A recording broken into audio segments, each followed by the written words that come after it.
오늘 주시는 하나님의 말씀은 사무엘상 17장입니다.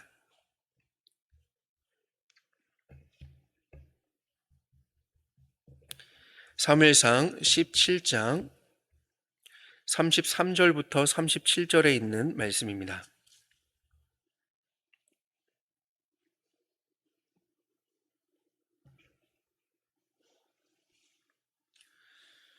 구약성경 436쪽쯤에 있습니다. 사무엘상 17장 33절부터 37절 말씀을 우리 한 절씩 교독하고 마지막 절은 함께 읽도록 하겠습니다. 사울이 다윗에게 이르되 내가 가서 저 블레셋 사람과 싸울 수 없으리니 너는 소년이요 그는 어려서부터 용사임이니라. 다윗이 사울에게 말하되 주의 종이 아버지의 양을 지킬 때에 사자나 곰이 와서 양떼에서 새끼를 물어가면 내가 따라가서 그것을 치고 그 입에서 새끼를 건져내었고 그것이 일어나 나를 해하고자 하면 내가 그 수염을 잡고 그것을 쳐 죽였나이다. 주의 종이 사자와 곰도 쳤은즉 살아계시는 하나님의 군대를 모욕한 이 할례 받지 않은 블레셋 사람이리이까 그가 그 짐승의 하나와 같이 되리이다. 또 다윗이 이르되 여호와께서 나를 사자의 발톱과 곰의 발톱에서 건져내셨은즉 나를 이 블레셋 사람의 손에서도 건져내시리이다. 사울이 다윗에게 이르되 가라 여호와께서 너와 함께 계시기를 원하노라. 아멘. 네. 여러분 혹시 그 도주이라는 이름을 들어보셨나요? 도주이. 제가 좀 따라한다고 따라했는데 전혀 똑같지가 않아서 헷갈리실 것 같습니다. 그럼 혹시 도준이라는 이름을 들어보셨습니까? 도준. 들어보신 것 같습니다. 2022년에 꽤 히트를 친 것으로 알고 있는 재벌집 막내 아들이라는 그 드라마의 주인공 중에 한 명이죠. 이 드라마에서 카리스마가 굉장히 넘치는 진 회장을 들었다 놨다 하던 그런 막내 손자가 바로 도주이, 진도준이었습니다. 이제 들리십니까? 도주이가 바로 그거였습니다. 도준이었습니다. 네. 돈 버는 데는 일가견이 있던 그 할아버지 진 회장도 도준이를 인정할 수밖에 없었는데요. 그 이유는 드라마 설정이 좀 비현실적이긴 하지만 시간적으로 현재에서 이 진 회장과의 비서 역할을 하던 그 인물이 죽으면서 1987년으로 돌아가게 되죠. 근데 1987년으로 돌아가는데 그 재벌 진 회장의 손자인 진도준으로 제2의 인생을 살게 되었기 때문입니다. 그가 현재에서 죽을 때 현재의 의식을 그대로 가지고 과거로 돌아갔기 때문에 누가 대통령에 당선이 되는지, 또 어떤 땅의 값이 폭등을 하는지, 또 어떤 주식이 오를지를 아주 이미 알고 있었던 것이죠. 그래서 이 진 회장조차도 눈이 휘둥그레질 정도로 과거의 도준이는 돈 냄새 하나는 아주 기가 막히게 잘 맞는 굉장한 투자가였죠. 여러분도 아마 다들 한 번쯤은 이 도준이가 되는 이런 상상을 해보셨을 것 같습니다. 저는 특히 시험 전날에 이런 생각을 좀 많이 했던 것 같아요. 시험 문제를 미리 좀 알고 있었더라면 얼마나 좋을까. 그럼 이렇게 고생하면서 이 시험 범위를 처음부터 끝까지 다 보지도 못하지만 그렇게 공부하지 않아도 될 텐데 하는 상상 말이죠. 저만 그러지는 않았을 거라 믿습니다. 어떤 분은 로또 당첨 번호에 대해서 그렇게 생각하실 수도 있을 것 같고요.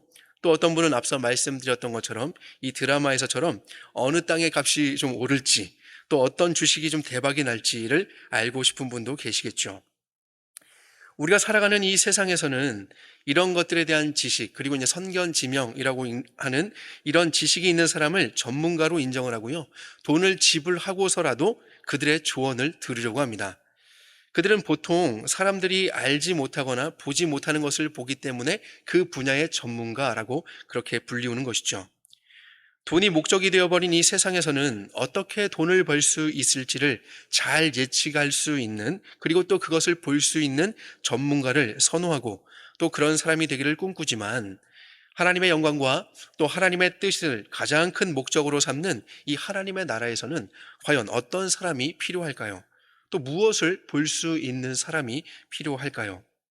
오늘 본문에 등장하는 이 한 소년을 통해서 우리는 하나님의 나라에 필요한 사람이 어떤 사람인가를 잠깐 생각해보고 또 함께 기도하는 시간을 갖고자 합니다. 오늘 우리가 읽은 본문인 이 사무엘상 17장은 우리가 너무나도 잘 알고 있는 한 전쟁을 배경으로 하고 있습니다. 그 전쟁은 바로 골리앗을 앞세운 블레셋과 그 앞에 골짜기 하나를 두고 진치고 바들바들 떨면서 겨우겨우 대치하고 있는 그 이스라엘 군대의 전쟁이죠. 사실 전쟁이라고 표현을 하긴 했지만 전쟁이 시작되지도 못하고 이스라엘 군대가 그저 바들바들 떨고 있을 뿐입니다. 사울 왕과 이스라엘 군대는 왜 바들바들 떨고 있을까요? 앞서 말씀드린 것처럼 블레셋의 장수인 골리앗 때문이죠. 골리앗은요, 키가 약 2m가 넘었고 성경에서 묘사하고 있는 이 골리앗의 장비들을 보면요, 그의 힘이 얼마나 무시무시한지 알 수 있습니다. 그는 놋투구를 썼습니다. 놋으로 된 투구를 썼어요. 지금은 놋그릇을 거의 쓰지 않지만 여러분, 놋이 얼마나 무거운지 아시나요? 전에 제가 한번 이 놋그릇을 쓰는 냉면집을 좀 가보았는데요, 그릇 무게가 만만치가 않습니다. 괜히 일하시는 분들의 건강이 다 염려가 되더라고요. 굉장히 이제 무거운 거예요. 서빙을 하시는 분들이 혹시 손목이 이게 아프진 않을까.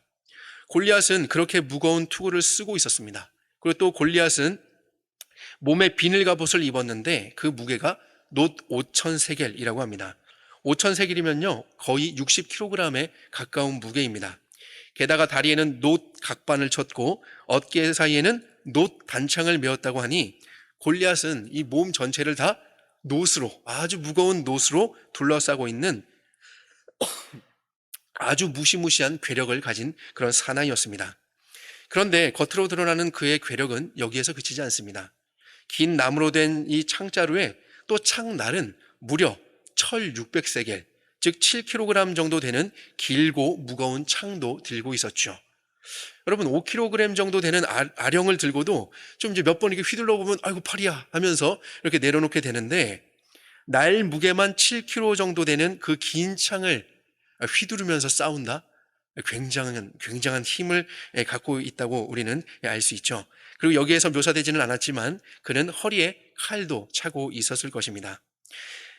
이렇게 머리부터 발끝까지 완전 무장한 그의 모습에서 이미 이 이스라엘 군대의 마음은 꺾였을 것입니다. 그런 어마무시한 모습으로 그가 아침과 저녁으로 나와서 하는 말이, 너희는 한 사람을 택하여 내게로 내려보내라. 그가 나와 싸워서 나를 죽이면 우리가 너희의 종이 되겠고, 만일 내가 이겨서 그를 죽이면 너희가 우리의 종이 되어 우리를 섬길 것이니라. 내가 오늘 이스라엘의 군대를 모욕하였으니 사람을 보내어 나와 더불어 싸우게 하라 라고 그렇게 하는데요, 골리앗의 모습에 완전히 압도당한 이 이스라엘 진영에서는 그 누구도 섣불리 나설 수 없었을 것입니다. 성경은 사무엘상 17장 11절에 사울과 온 이스라엘이 블레셋 사람의 이 말을 듣고 놀라 크게 두려워하니라 라고 그렇게 말씀하고 있습니다. 사실 이스라엘 군대가 이 블레셋과 싸운 이 전투를 치른 것은 이번이 처음이 아닙니다. 사울의 이 이스라엘 군대는 온갖 전쟁에서 승리를 쟁취했던 그런 부대였죠. 사무엘상 14장 47절과 48절을 보면 이 사울의 업적에 대해서 기록하면서 이렇게 말씀합니다. 사울이 이스라엘 왕위에 오른 후에 사방에 있는 모든 대적, 곧 모압과 암몬 자손과 에돔과 소바의 왕들과 블레셋 사람들을 쳤는데 향하는 곳마다 이겼고, 용감하게 아말렉 사람들을 치고 이스라엘을 그 약탈하는 자들의 손에서 건졌더라. 누가요? 사울 왕이요. 그가 이끄는 이 이스라엘 군대는 사방에 있는 모든 대적들에게 향하는 곳마다 이겼고, 약탈하는 자들의 손에서 이스라엘을 건진 용감한 부대였습니다. 그러던 사울의 이스라엘 군대가 이번만큼은 이미 전쟁이 시작되지도 않고 대치하고 있는 상황에서 패배한 군대 마냥 저렇게 바들바들 떨고 있습니다. 그 이유가 무엇일까요? 이스라엘의 군대는 마하나임, 즉 하나님의 군대였습니다. 이스라엘의 군대는 하나님이 함께 하시는 하나님의 군대였죠. 이번 전쟁만큼은 그런데 하나님이 지워진 채로 그냥 군대로만 남아 있습니다. 이전에 그들의 전쟁은 그들의 화력이 막강하거나 전략과 전술이 뛰어났기 때문에 매번 승리했던 것이 아니죠. 당시 이스라엘은 여전히 청동 문화권에서 살고 있었기 때문에 이 이스라엘 군대는 왕과 왕자를 제외하고는 청동으로 된 무기를 사용했습니다. 하지만 이미 블레셋은 철을 주조하는 기술을 가지고 있었어요. 그래서 이 블레셋은 철기 문화권을 살고 있었죠. 오늘 골리앗의 무기에서 봤던 것처럼 청동보다도 더 강한 철제 무기를 가지고 있었죠. 골리앗의 그 창 날이 무엇으로 됐다고요? 철로 되었습니다. 예, 철로 된 그런 700세겔이었죠. 600세겔이었죠. 그렇게 블레셋은 더 강한 철제 무기를 가지고 있었음에도 불구하고 이스라엘 군대가 이전에 이 블레셋에게 승리할 수 있었던 것은 바로 그들이 하나님의 군대로서 하나님의 싸움을 하나님과 함께 싸웠기 때문이죠.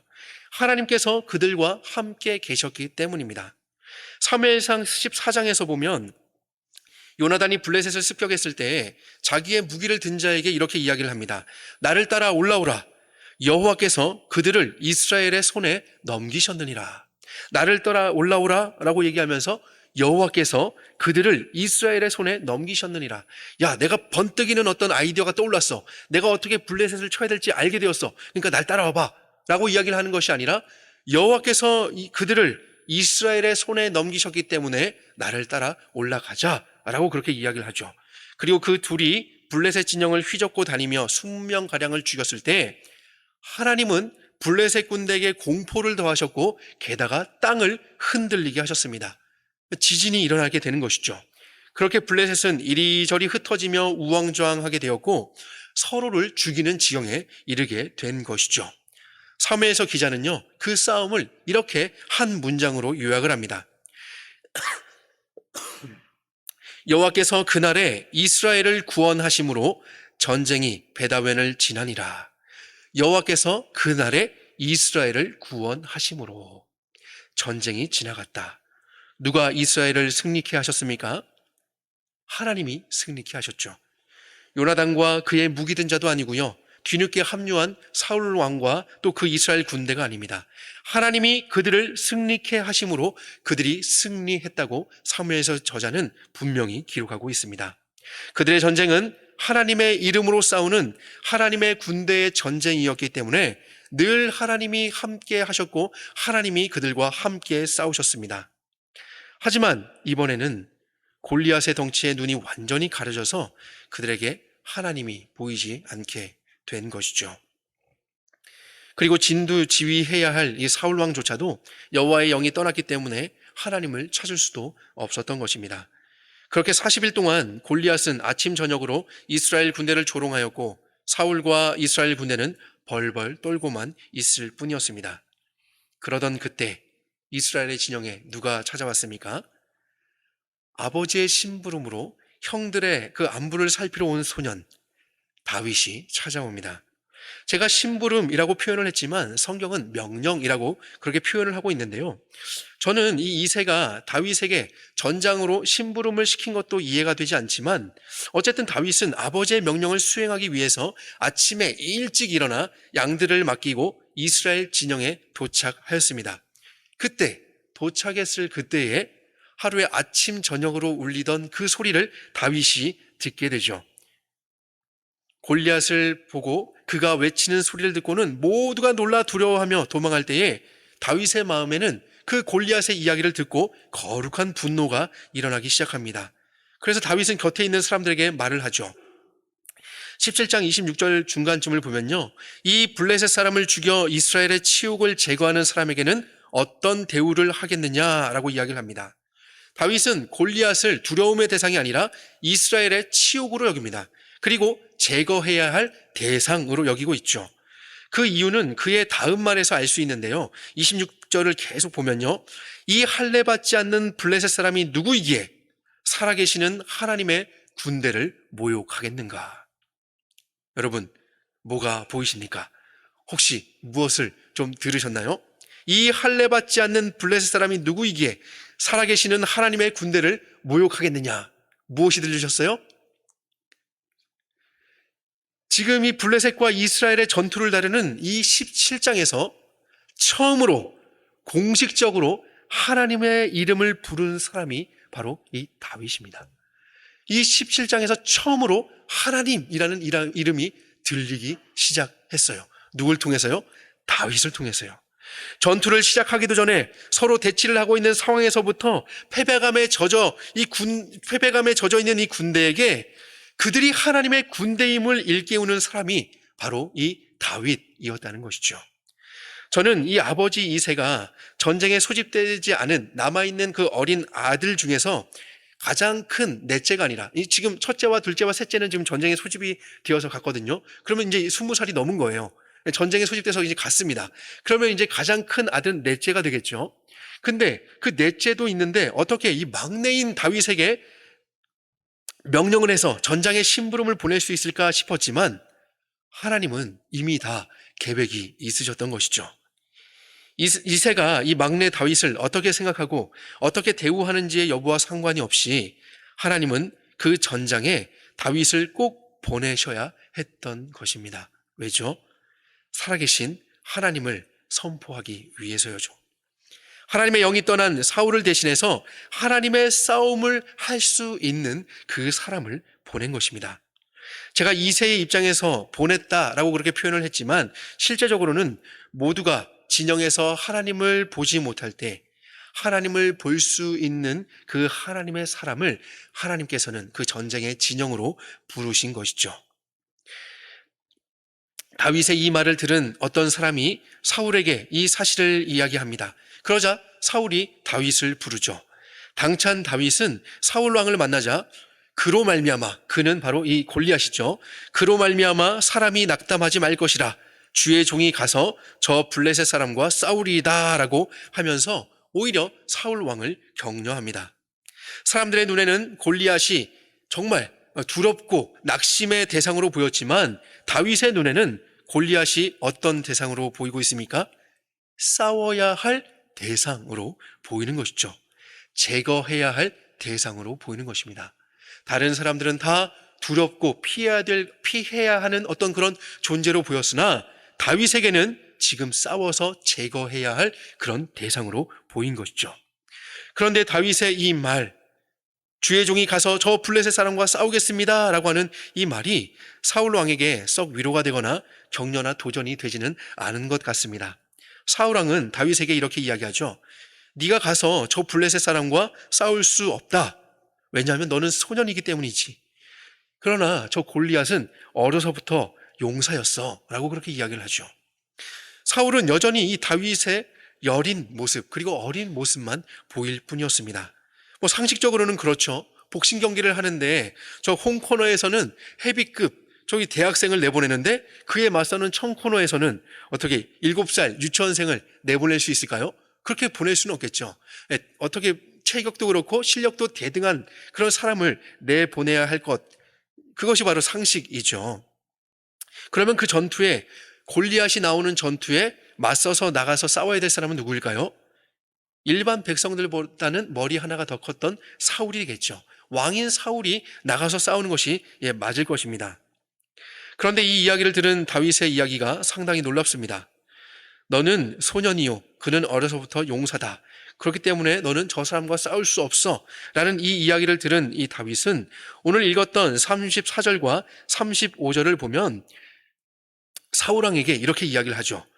주의 종이 아버지의 양을 지킬 때에 사자나 곰이 와서 양떼에서 새끼를 물어가면 내가 따라가서 그것을 치고 그 입에서는 새끼는 건져내었고 그것이 일어나 나를 해하고자 하면 내가 그 수염을 잡고 그것을 쳐 죽였나이다. 여러분, 이렇게 무서운 소년을 만나보신 적이 있으십니까? 우스갯소리로 그런 말이 있죠. 북한군이 우리나라에 쳐들어오지 못하는 이유가 중2 때문이다. 중2가 무서워서 이제 못 쳐들어온다. 근데 여러분, 저는 이것을 보면서요, 중2보다도 다윗이 더 무서운 것 같아요. 중2는 중2병에 걸려서 좀 이제 무서운데 다윗은 실력까지 갖춘 정말 실력자거든요. 사자와 곰과 싸우는 소년이라. 자신이 지키는 양을 위해서라면 사자와 곰도 무서워하지 않고 달려드는 아주 무시무시한 소년. 자기를 해하려고 하면 수염을 잡고 쳐 죽였다라고 말하는 이 사자와 곰도 이기는 이 소년. 그가 바로 다윗이었습니다. 여러분 상상이 되십니까?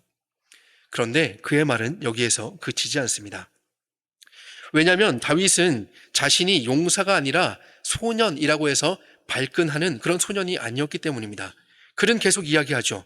주의 종이 사자와 곰도 쳤은즉 살아계시는 하나님의 군대를 모욕한 이 할례받지 않은 블레셋 사람이리가 그가 그 짐승의 하나와 같이 되리이다. 물론 골리앗은 전쟁 병기 그 자체이죠. 그리고 본능적으로 움직이는 사자와 곰보다 더욱더 지능적으로 싸울 줄 아는 더욱 까다로운 그런 상대일 것입니다. 다윗이 골리앗의 실력을 완전히 무시했기 때문에 저렇게 이야기하는 것이 아니라 다윗은 분명한 확신이 있었기 때문에 저렇게 이야기할 수 있었죠. 그 확신은 37절에 다윗의 계속되는 이야기를 통해 엿볼 수 있는데요. 37절에서 다윗은 이렇게 이야기하죠. 여호와께서 나를 사자의 발톱과 곰의 발톱에서 건져내셨은즉 나를 이 블레셋 사람의 손에서도 건져내시리이다. 이 말을 통해서 볼 수 있는 것은 다윗이 믿고 있는 것이 무엇이죠? 자신의 실력이나 자신의 경험이 아니라 자신이 경험한 그 하나님 그 자체였다는 것을 우리는 알 수 있습니다. 사울과 더불어서 블레셋과의 이 전투에 출정한 모두가 이 전쟁에서 무지막지한 괴력의 골리앗과 또 자신들의 나약함에 주목하여 하나님을 잃어버리고 자신들의 정체성을 잃어버렸을 그때에 다윗은 자신의 삶을 통해 역사하신 그 하나님을 주목하였기 때문에 골리앗에게 시선을 빼앗기지도 않고 또 하나님을 잃지 않을 수 있었던 것입니다. 오히려 하나님을 잃어버린 군대에게 하나님을 되찾아 주었죠. 심지어 하나님을 잃어버린 사울 왕에게조차도 하나님을 되찾아 주었습니다. 이런 다윗의 말을 들은 사울 왕의 입에서도 드디어 하나님의 거룩하신 이름이 등장합니다. 가라, 여호와께서 너와 함께 계시기를 원하노라. 드디어 사울 왕의 입에서도 여호와 하나님의 이름이 거론되었습니다. 우리가 잘 알고 있듯이 이 싸움은 정말 매우 중요한 싸움입니다. 단순히 개인 간의 자존심의 문제가 아니죠. 골리앗이 제안한 대로 골리앗과의 싸움에서 지게 되면 이스라엘이 완전히 지게 되는 그런 싸움입니다. 만약에 다윗이 졌다고 생각해 보세요. 다윗이 만약 이 싸움에서 지게 된다면 다윗 개인만이 아니라 이스라엘 전체가 패배를 인정하고 블레셋의 종이 되어서 블레셋을 섬겨야 하는 것이죠. 이런 중요한 싸움에 결국 사울 왕은 다윗을 내보내기로 결정을 합니다. 왜죠? 다윗의 증언을 통해서 자신에게는 없으나 다윗과는 함께 하시는 그 하나님을 깨닫게 되었기 때문입니다. 다윗의 말대로 사자와 곰의 발톱에서 건져내셨은즉 골리앗에게서도 건져내실 것을 소망하게 되었기 때문이죠. 하나님의 역사를 소망하게 되었기 때문입니다. 여러분, 원래 하나님께서 창조하신 이 세상은 어떤 세상이었습니까? 하나님께서 창조하신 이 세상은 본디 하나님께서 창조하신 이 피조물들 통해서 하나님의 영광과 하나님을 아는 지식으로 충만해야 했습니다. 우리가 살고 있는 이 불신앙으로 가득한 이 세상은 하나님과 상관없는 그런 곳이 아니라 하나님을 조롱하고 하나님이 없다라고 그렇게 말할 곳이 아니라 원래는 하나님으로 충만해야 하는 그런 세상이었죠. 하지만 죄가 세상에 들어오고 난 이후로는 세상이 타락하고 말았습니다. 특히나 모든 사람은 죄인이 되어서 하나님의 영광에 이르지 못하게 되었죠. 여러분, 하나님의 영광에 이르지 못하게 되었다는 것은 단지 죽어서 지옥에 가게 되었다, 이런 뜻이 아닙니다. 사람이 살아가는 모든 시간을 가장 작은 단위로 나눈다 할지라도 무한대분의 1초로 나눈다 하더라도 그렇게 작게 나눈 엄청나게 짧은 그 시간의 한순간조차도 하나님의 영광을 위해서 결코 살아갈 수 없는 그런 존재라는 그런 의미죠. 모든 사람이 다 죄인이다. 그래서 하나님의 영광에 이르지 못하게 되었다라는 것은 그 어떤 시간도 하나님을 위해서, 하나님의 영광을 위해서 살아갈 수 없는 그런 존재이다. 지금 육신의 생명을 가지고 있으나 그 생명은 하나님을 위해서, 영적인 선을 위해서는 결코 살아갈 수 없는 그런 비참한 삶 가운데 있는 존재라는 것을 우리에게 이야기해 주고 있는 것입니다. 죄로 인해서 사람이 완전히 부패하고 타락했다는 뜻이죠. 그런 채로 그들의 육신의 생명을 잃으면 영원히 기회를 잃게 되어서 하나님의 진노의 심판을 받게 되겠죠. 바울이 로마 교회에 보내는 편지에 따르면 사람들 속에는요, 하나님을 알만한 것이 있습니다. 또 핑계하지 못할 정도로 만물에 분명하게 보여서 알려졌지만 죄인들은 하나님을 알아도 영화롭게 하지 않고 감사하지도 않을 뿐 아니라 그 생각이 허망하여졌습니다. 미련한 마음이 어두워지게 되어서 우상 숭배자로 전락해버리고 말았죠. 하나님의 영광을 썩어질 피조물로 대신하고는 그 타락한 마음에 하나님 두기를 싫어하고 그 상실한 마음대로 합당하지 못한 죄악을 저지르며 죄를 먹고 마시는 비참한 인생으로 살아갈 수밖에 없는 그런 존재가 되었죠. 이것이 비참한 인생의 모습입니다. 죄로 타락한 그런 자연 상태의 죄인의 그런 모습이죠. 하나님을 잃어버린 이 하나님의 군대에게 하나님의 사람인 다윗이 찾아왔듯이 하나님을 잃어버리고 어둠 속을 살아가는 이 비참한 인생들에게 하나님은 친히 말씀이신 당신의 아드님을 이 땅에 보내셔서 빛을 비추게 하셨습니다. 그리고 죄악 속에 비참한 인생을 살아가는 그런 사람들에게 참된 소망을 보여주셨고 참된 소망이 되어주셨죠. 어떻게 소망이 되어주셨죠? 결코 스스로 감당할 수 없는 그 인생의 죄의 값을 십자가에서 대신 치러주심으로써 그 십자가로 하나님과 죄인의 그런 사이를 화목이 되어주셨고 더 이상 죄인이 아닌 하나님의 자녀라 칭함을 받을 수 있도록 의의 보증이 되어주셨습니다. 돌이켜보면 우리 역시도 우리의 중심에 그리스도가 계시지 않을 때는 우리 역시도 우상 숭배자였죠. 그러나 그리스도께서는 우리를 구원하셔서 예배자의 삶으로, 예배자로 우리를 바꾸어 주셨습니다. 그리고 우리를 부활의 증인으로 세우시고 이 땅이 하나님께 예배하며 나아올 수 있도록 우리를 세상으로 보내주셨죠. 여러분, 이 땅은 하나님의 창조의 목적이 회복되어야 합니다. 우리와 마찬가지로 이 세상의 모든 사람들에게도 그리스도의 복음과 하나님의 은혜가 필요합니다. 저는 우리를 비롯해서 이 땅의 그리스도인들도 다윗과 같은 그런 사람들이 되었으면 좋겠습니다. 나를 건져내셨은즉 건져내시리이다 라는 그런 고백을 가지고 하나님을 잃어버린 이 세상에 하나님을 찾아줄 수 있는 그런 사람들, 복음의 능력을 경험한 그 은혜를 가지고 세상으로 나아가서 하나님의 은혜를 전파하는 사람들, 날마다 주시는 그 은혜 안에서 그 기쁨과 감격을 전하며 소망을 잃어버린 이 세대에 참 소망을 심어주는 사람들, 바로 그리스도인인 우리가 그런 하나님의 사람들이 되었으면 좋겠습니다.